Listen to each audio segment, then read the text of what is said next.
Scott Adkins and Lewis Mandylor are back in the sequel to Debt Collector with Debt Collectors. I was a big fan of the Debt Collector. I found the pairing between French and Sue, the two main characters, was just effortlessly fun. I kind of liked being around these guys, even though the fights were a little silly and over the top.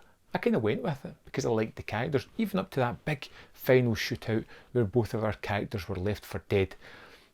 I was in.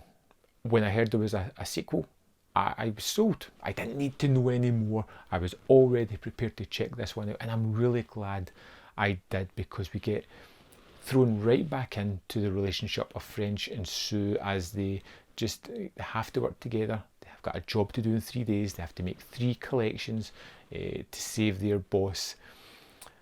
But there's a bigger mystery at play as well, and we get these characters like just on the road again, bickering like two old women who are just, going from A, B to C to rinse and repeat. Basically, they're going to turn up a place, get a little bit of aggro, fight back, kick ass, move on to the next one. And that's the bulk of the movie until we get to the finale, where things take a decidedly serious turn, as they did in the first one. It gets into a shootout yet again. It's a fairly simple premise and a fairly simple movie, but with Jesse directing this one, Scott Adkins and Lewis Mandylor in it, you've got this trifecta of performers and talent behind it that really do make this a fun, worthwhile video on demand release. I've said many times before, I really like Scott Adkins. I think he's one of the best martial artists, one of the best action stars that they've got just now, who is consistent with his movies. I tend to like them all.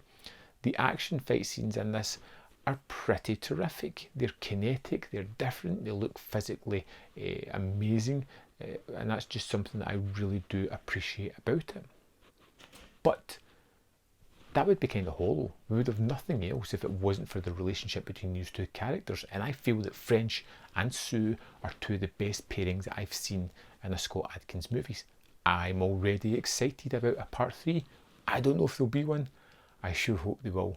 It finishes in that kind of ending that makes it allude that obviously they're going to maybe go in a direction if they can get the funds to make a third one.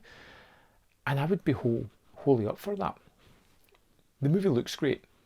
It has this nice aesthetic about it, but it's the action set pieces for me, along with the pairing of the actors, that just create the full package for me. You get some fun with the conversations, you get some action, which is just a different kind of fun in the way it's set up. We get various different kinds of fights. We get a little bit of parkour action. We get groups on one, people fighting. We get a boxing match at one point where our two heroes pretty much get their ass kicked and luckily managed to get out of it. It has various different settings that are all very nice and interesting and different. We've got various fights that keep everything fresh. It's not just the same action again and again. For me, Debt Collectors is possibly better than the original. You don't have to have the setup. You don't need to be introduced to the characters. You get thrown straight back into this world, straight onto their missions, and it's just fun. And this one has a lot of callbacks to that original movie as well, which is terrific. They don't just forget about it. They're throwing in little in-jokes for the people that have followed this journey of these characters so far. If you've seen The Debt Collector and you liked it, this one is just as good, if not better in my opinion. I think it's a fairly entertaining flick, one that I threw on one night, a little bit of insomnia, and I just loved the hell out of it. Took my mind off things for a little while, gave me some mindless entertainment, and it was great. Have you seen Debt Collectors? Let me know in the comment box below your thoughts on the movie. We'll see you next time on Man v Film.